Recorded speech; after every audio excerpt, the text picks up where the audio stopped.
अध्याय 1 में वर्ग एवं घन है।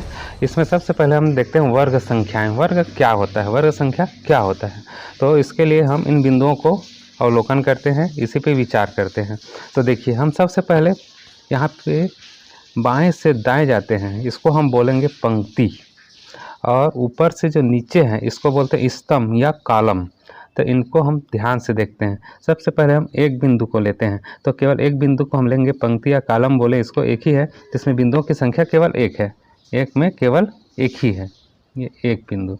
अब देखते हैं दो पंक्ति, पंक्ति में एक और दो, और कॉलम में एक और दो, टोटल यहाँ पे कितना हो गया, 1 2 3 4, मतलब दो पंक्ति दो कॉलम को लिए तो टोटल बिंदुओं की संख्या हो गया हमारे पास 4। उसी तरह से यदि हम 3 लेंगे, 1 2 3 पंक्ति और कॉलम में एक कॉलम, दो कॉलम, 3 कॉलम, 3 बिंदुओं लेने पर टोटल बिंदुओं की संख्या हो जाता है 1 2 3, ये 3 और ये 3, टोटल मिला के हो जाता है 9 हो जाता है। उसी तरह से 4 पंक्ति लेंगे, 1 ये 2 ये 3 और ये 4, 4 बिंदु तक लेंगे, और इधर से 4 कॉलम में भी 4 लेंगे, तो 4 4 8 4 12 4 16, 4 बिंदु लेने पे हो जाता है ये 16। उसी तरह से 5 बिंदु लेंगे, 1 2 3 4 5, उसी तरह से इधर से 5, ये 5 5 पूरा लेते हैं, कॉलम में भी इस तरह से 5 लेंगे, तो ये हो जाएगा 5 बिंदुओं को पंक्ति और कॉलम में लेने पे टोटल बिंदुओं की संख्या हो जाता है 25। इस संख्या को आप इस तरह से बढ़ाते हुए जाएंगे। तो देखिए यहाँ पे जितने बिंदुओं की संख्या मिल रहा है, एक बिंदु लिए पंक्ति और कॉलम में तो टोटल बिंदुओं की संख्या 1 मिला, 2 पंक्ति और कॉलम में लिए तो हमको 4 बिंदु मिला कुल मिला के। तो इस तरह से जो संख्याएं मिल रहा है यही वर्ग कहलाएगा, ये वर्ग कहलाएगा, और ये संख्या है। अर्थात 1 का वर्ग बोलेंगे तो 1, 2 का वर्ग हो जाएगा 4, 3 का वर्ग हो जाएगा 9, 4 का वर्ग हो जाएगा 16, 5 का वर्ग हो जाएगा 25। इस संख्या को आप बढ़ा सकते हैं। तो हम एक परिभाषा के रूप में इसको इस तरह बोल सकते हैं, एक ऐसी संख्या जिसको हम उस संख्या से गुणा करें तो जो संख्या प्राप्त होता है उसी को हम वर्ग कहेंगे। अर्थात देखिए 1 है, 1 में हम 1 का गुणा कर देंगे, है ना, 1 में हम 1 का गुणा कर देंगे, 1 में 1 का गुणा कर देंगे तो हमारे पास आएगा 1। उसी तरह से 2 में 2 का गुणा करेंगे तो कितना मिलता है 4, 2 में 2 का गुणा करेंगे तो 4 मिलता है। उसी तरह से 3 में 3 का गुणा करेंगे तो कितना मिलेगा 9, 4 में 4 का गुणा करेंगे तो 16। ये जो संख्याएं मिल रहा है यही वर्ग संख्या, इसी को हम बोलते हैं पूर्ण वर्ग। अर्थात एक ऐसी संख्या जो उसी संख्या को गुणा करने पे प्राप्त होता है वो उसका वर्ग कहलाता है। 1 का वर्ग 1, 2 का वर्ग 4, 3 का वर्ग 9, 4 का वर्ग 16, इस तरह से। आइए अब हम सीखते हैं पूर्ण वर्ग की पहचान करना। तो हम इन बिंदुओं को देखते हैं, 3 पंक्ति और 3 कॉलम में मिलाते हैं, इस तरह से जो प्राप्त होता है 3 और 3 पंक्ति 3 कॉलम, तो टोटल बिंदु मिलता है 9, तो ये 9 है, वो पूर्ण वर्ग कहलाता है। लेकिन ये छोटी संख्याओं के हम आसानी से पहचान सकते हैं, बड़ी संख्या के लिए थोड़ी सी समस्या हो सकता है। तो इसको पहचानने के लिए हमारे पास एक सबसे आसान तरीका है अभाज्य गुणनखंड विधि। अभाज्य गुणनखंड विधि, हम इस विधि से आसानी से बता सकते हैं कि संख्या पूर्ण वर्ग है अथवा नहीं है। तो इसको हम पूर्ण वर्ग निकालने के लिए हम अभाज्य गुणनखंड विधि का उपयोग करेंगे। जैसे कि थोड़ी देर के लिए लेते हैं एक संख्या 144, ये 144। अब इसका हम अभाज्य गुणनखंड निकालते हैं। देखिए अभाज्य संख्या 2 से इसको भाग करेंगे, चूँकि इकाई में 4 है तो ये 72 टाइम में, 2 7 14, 2 दूनी 4, फिर 2 से करेंगे तो 2 3 6, 2 6 का 12, फिर 2 से करेंगे तो 2 एकम 2, 2 8 16, फिर 2 से भाग करेंगे इसको तो 9। अब चूँकि 9 आ गया, अब 3 से भाग करेंगे, 3 3 9 और लास्ट में 3 एकम 3, तो 144 का हमारे पास अभाज्य गुणनखंड प्राप्त हुआ 2 गुणा 2 गुणा 2 गुणा 2 गुणा 3 गुणा 3। अब इसमें हम दो संख्या का जोड़ी बनाते हैं। देखिए जोड़ी बन गया, इसका मतलब है ये पूर्ण वर्ग है। यदि यहाँ पे कोई संख्या अकेला बच जाता है जिसका जोड़ी नहीं बनता तो पूर्ण वर्ग नहीं होता। ये पहचानने का सबसे अच्छा तरीका है। अब हम देखेंगे पूर्ण वर्ग संख्याओं के कुछ गुण। देखिए हम संख्या लिखते हैं यहाँ पे, इस संख्या, यहाँ पे उसका पूर्ण वर्ग लिखते हैं, पूर्ण वर्ग। यहाँ पे फिर संख्या लिखेंगे और यहाँ उसका पूर्ण वर्ग लिखते हैं। तो देखिए हम संख्या ले लेते हैं 1, 1 का वर्ग क्या आएगा, 1 में हम 1 का गुणा करेंगे तो कितना मिलेगा 1। उसी तरह से संख्या लेते हैं 2, 2 में 2 का गुणा करेंगे तो कितना मिलेगा 4। 3 में 3 का गुणा करेंगे तो 9, 4 में 4 का गुणा करेंगे तो 16। उसी तरह से 5 में 5 का गुणा करेंगे तो कितना मिलेगा 25। 6 में 6 का गुणा करेंगे तो कितना मिलेगा 36। उसी तरह से 7 में 7 का गुणा करेंगे तो 49। 8 में 8 का गुणा करेंगे तो 64। 9 में 9 का गुणा करेंगे तो 81। 10 में 10 का गुणा करेंगे तो 100। 11 में 11 का गुणा करेंगे तो 121। 12 में 12 का गुणा करेंगे तो 144।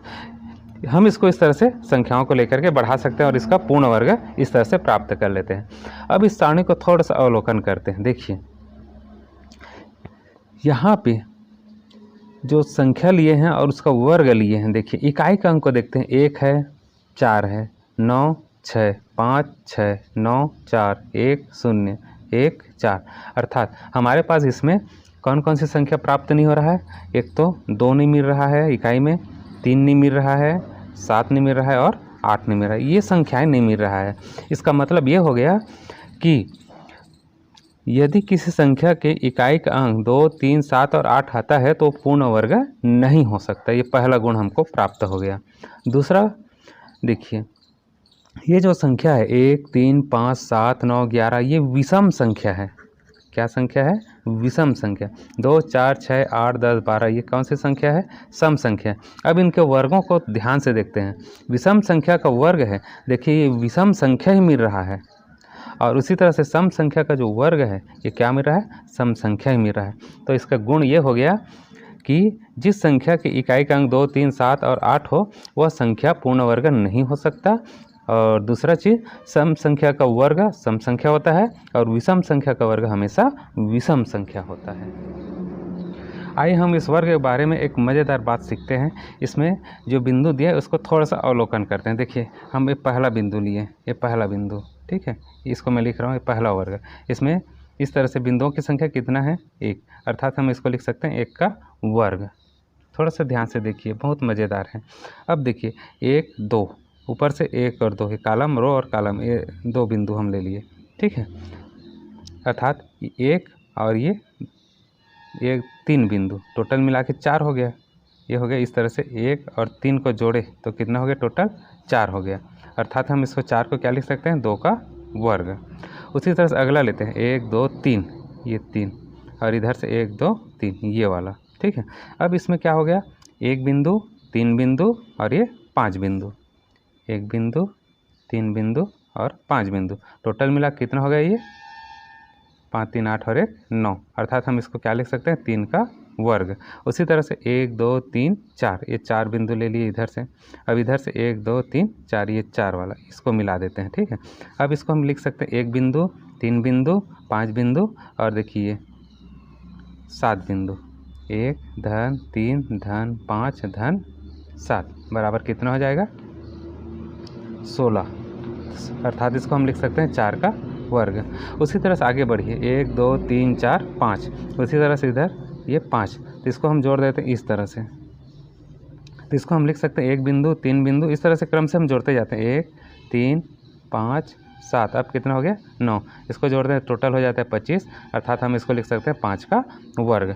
हम इस तरह से क्रम को बढ़ा सकते हैं। तो हमको इस पैटर्न को देखने से क्या चीज़ दिख रहा है उसको थोड़ा सा ध्यान दीजिए।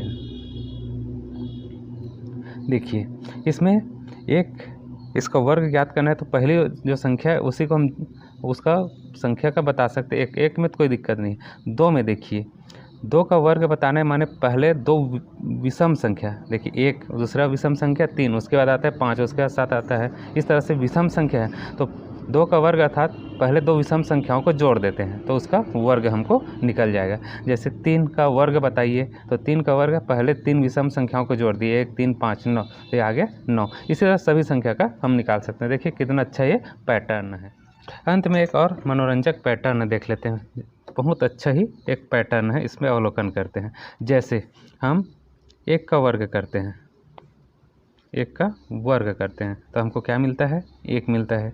यदि हम 11 का वर्ग करेंगे तब कितना मिलता है? 121 आता है। 11 गुणा 11 करेंगे तो 121। थोड़ा सा ध्यान दीजिए। देखिए अब यदि हम 111 का वर्ग करते हैं, 111 का वर्ग आप गुणा करके देख लीजिए, 111 का वर्ग करेंगे तो क्या मिलता है? 12,321। अब इस पैटर्न को थोड़ा सा ध्यान दीजिए। एक था, 11 था, 111 हो गया। तो क्या हो गया, 1 हो गया, 121 हो गया। अब संख्या को देखिए, इसके बीच में 1 और 1 के बीच में क्या संख्या मिल रहा है, 2 3, फिर 2 और 1। अब इस क्रम को यदि हम आगे बढ़ाते हैं, यदि हम 1111 का वर्ग निकालेंगे तब क्या हो जाएगा, इसको देख के ही बता सकते हैं। ये हो जाएगा 1 2 3 4। अब क्या आ जाएगा, ये 3 2 1। इस तरह से हम इस क्रम को बढ़ा सकते हैं। अब आगे बढ़ाइए, 11,111 इसका वर्ग, तब क्या हो जाएगा, यहाँ पे ये हो जाएगा 1 2 3 4 5 4 3 2 1। इस तरह से क्रम को बढ़ा सकते हैं। कितना अच्छा पैटर्न है ये।